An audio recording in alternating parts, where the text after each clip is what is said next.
Atletico Madrid versus Arsenal ഇന്നലത്തെ UCL semi final മത്സരം കണ്ടപ്പോൾ ചിലവർക്കൊക്കെ തോന്നിയിട്ടുണ്ടാവും ഇതെന്ത് ബോറ് കളിയാണ്. കാരണം എന്താണെന്ന് വെച്ച് കഴിഞ്ഞാൽ തലേ ദിവസത്തെ ഹാങ് ഓവർ പലർക്കും മാറിയിട്ടുണ്ടാവില്ല. ബയനും PSG ഗോൾ വർഷം നടത്തിയ മത്സരമായിരുന്നു അത്.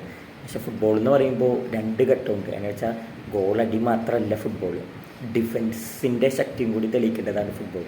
പിന്നത്തെ മത്സരം ഞാൻ പറയുകയാണെങ്കിൽ രണ്ട് ടീമിൻ്റെ ഡിഫൻസ് നല്ല രീതിയിൽ വർക്ക് ചെയ്തിട്ടുണ്ട്. അതാണ് അങ്ങനെ ഒരു മത്സരഫലം 1-1 അവസാനിച്ചത്.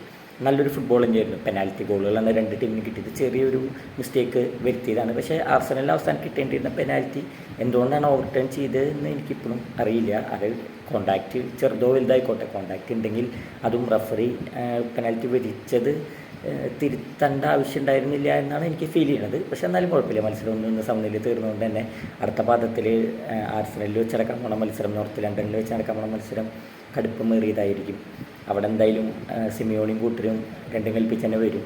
പിന്നെ ആർട്ടറ്റയ്ക്ക് സ്വന്തം മൈതാനത്ത് തോൽക്കാൻ എന്താ പറയുക ഒട്ടും പറ്റൂല. അപ്പോൾ നല്ലൊരു മത്സരം നമുക്ക് കാണാൻ സാധിക്കാം. ഇന്നലത്തെ മത്സരം മൊത്തത്തിൽ നോക്കുകയാണെങ്കിൽ രണ്ട് ടീമും പൊസഷൻ ഗെയിമാണ് മെയിനായിട്ട് കളിച്ചേക്കണത്. കൗണ്ടർ അറ്റാക്കിലൂടെ മാത്രം ഗോൾ നോക്കിയിട്ടുള്ളൂ.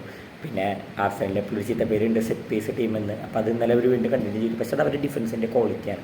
അതിനെ നമ്മൾ കളിയാക്കിയിട്ട് കാര്യമില്ല. അത് അവരുടെ ഒരു സ്റ്റൈൽ ഓഫ് പ്ലേ ആണ്. അവർക്കത് സക്സസ് ആയിട്ടുണ്ട്. ഇപ്പോൾ ചാമ്പ്യൻസ് ലീഗിൻ്റെ സെമി ഫൈനലിലെത്തി. ഇന്ന് പലവരും അവരെ കളിയാക്കണം. അവരുടെ ടീമുകളൊന്നും സെമി ഫൈനലിൽ എത്തിയിട്ടില്ല എന്നതുകൂടി യാഥാർത്ഥ്യമാണെന്നുള്ള കാര്യം ഈ സമയത്ത് ഓർമ്മിപ്പിക്കുന്നു. അപ്പോൾ എന്തായാലും അടുത്ത പാദത്തിനായിട്ട് നമുക്ക് വെയിറ്റ് ചെയ്യാം. നോർത്ത് ലണ്ടനിൽ തീപ്പൊരു മത്സരം തന്നെ സംഭവിച്ചിട്ട്